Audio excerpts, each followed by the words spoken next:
Despite the recent surge in Grab prices, many of us still actively enjoy the services provided by Grab. Grab Food, Grab Mart, Grab Invest, Grab Express. Grab provides a plethora of choices for consumers' enjoyment. Have you ever wondered why that's the case? Why do people still consume Grab services despite its sky-high prices? And why are they even so high in the first place?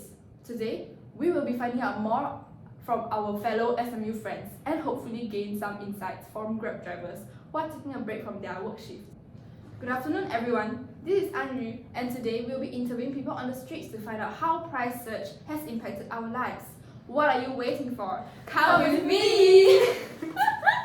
Good afternoon everyone, I'm Anju and today I'm here with Grab driver Raine. So Raine, why do you think there's a rise in prices for these ride-hailing services? Nowadays oil prices very expensive leh. Then the work-life balance also cannot make it. So right, even if you think we actually earn a lot, but we actually don't earn much. Especially when there's not a lot of drivers after COVID. So many people want to book Grab during peak hours, prices confirm rise one. Oh, so what do you think about the surge pricing ban in Singapore? I feel if peak hour prices cannot rise, right, nobody want to be Grab driver already. Then there will be not enough drivers. Then people will complain about why Grab takes so long to come but still so expensive blah blah blah. How like that? Singaporeans very hard to please one Cannot book Grab also complain. Book until already but 2x also complain. Oh, then how have things changed after the pandemic? Let me tell you after the pandemic there is a lot of demand for Grab because people not scared to sit together already. But the supply just cannot match, So there's only like a few drivers on the streets, but so many people want to take Grab, so people have to wait Then prices will be quite expensive lor. Oh, okay lah. That's all. Thank you for your time. Currently, I'm here with SMU students Sophie and Fernel. So Fernel, what do you think of the prices of ride-hailing services lately? The prices really make my wallet cry. Every time I try to book a ride, I cannot find a Grab. Even if I do, it's usually damn expensive. So it's not really good for us, like a broke uni students. Yes, prices nowadays are super expensive. The other time, I tried to book a Grab to Clementi to see my friend, and it was $40 for myself only, I mean, I understand it was like peak hour and stuff, so everybody was trying to book a ride, but $40? That is borderline ridiculous, okay? And it wasn't even at 2 a.m. or 3 a.m, If it was at 2 a.m. or 3 a.m, like after clubbing or something, it confirmed gonna be like $50 or $60. What's up with the prices nowadays? Okay, then why do you still continue to use Grab to book your rides? I feel like Grab is usually what we associate with getting a ride home from anywhere in Singapore. Like every time I want to book a ride to a place, I will be like, oh my god, I'm going to book a Grab. And not like, I'm going to book a Gojek. It just sounds so weird. That's why I always Grab to places and I chose Grab first. Yeah, same. I think Grab is very familiar to all of us. So that's probably why we all gravitate towards using Grab first.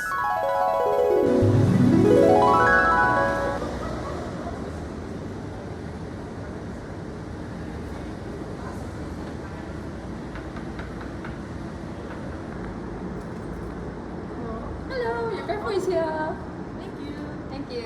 Bye-bye. Wow, this was so cheap, With all my Grab points and all my Grab vouchers, this was $5 for such a big bag. Even if Grab prices increase, I think I'll always continue to use Grab. Because I can always get all the points anyways. And then after I can get so many rewards, like all these vouchers for all this food. I love Grab.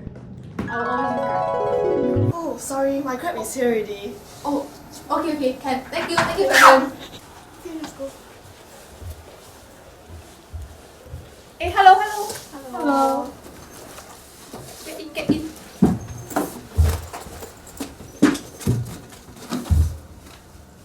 Yes, okay. Hey, news reporter girl. Bye-bye. Bye-bye. So after our interview with the Grab driver and our two SMU students, we have observed some reasons for the price surge. The rise in prices of ride-hailing market is caused by the demand and supply factors during and after COVID-19. Firstly, let us look at the demand side factors. During the pandemic, the demand for rides fell. This is due to firstly circuit breaker being implemented, secondly, the economy is experiencing turmoil, and lastly, people are more scared to be in confined spaces with one another.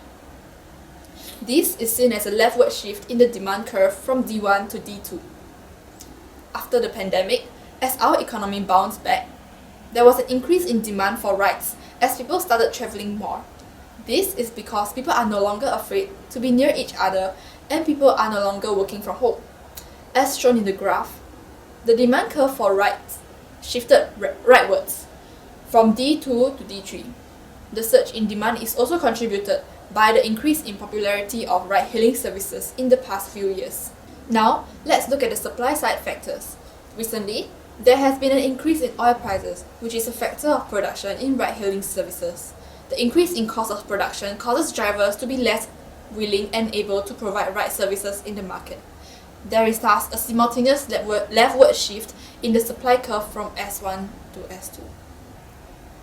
During COVID, many drivers left the industry in search of better career opportunities due to the lack of demand during the pandemic. As a result, there are now fewer drivers in the market. The supply curve also becomes more price inelastic.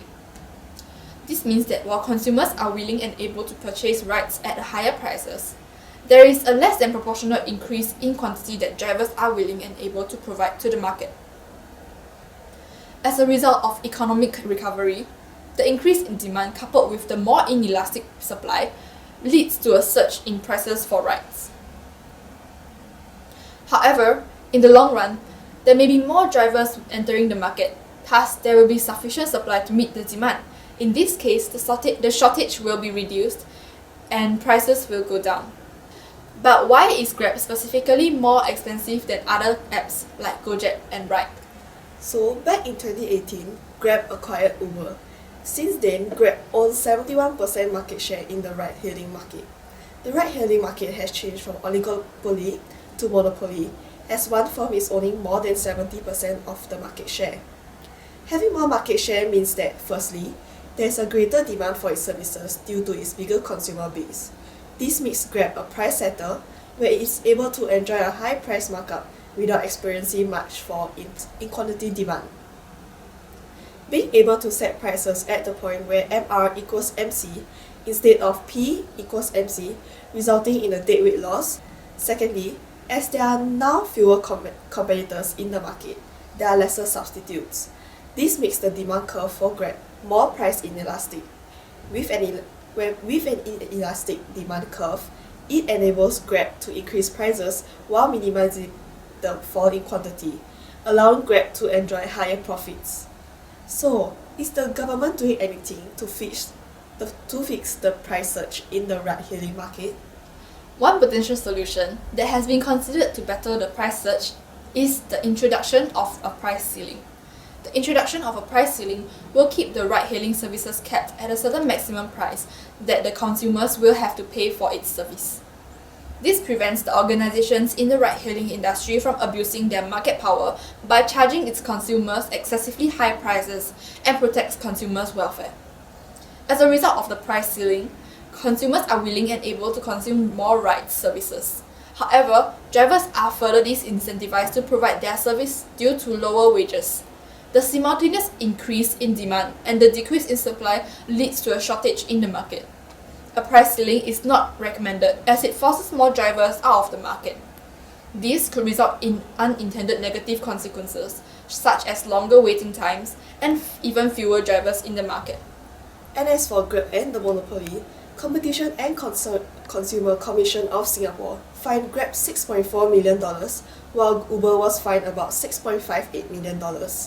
This was on the grounds that the two firms significantly reduced competition in the ride-hailing market, infringing Section 54 of the Competition Act.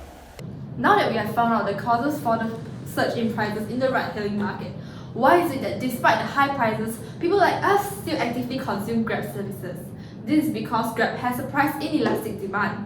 With the point system, consumers are incentivized to constantly purchase from Grab and not other platforms to accumulate points. Its voucher giveaways also helps to publicize and attract users to its platform, ensuring a constant growth in its consumer base. As a result, there's a less than proportionate fall in quantity demanded when the prices increase. Thank you. Thank you. Bye.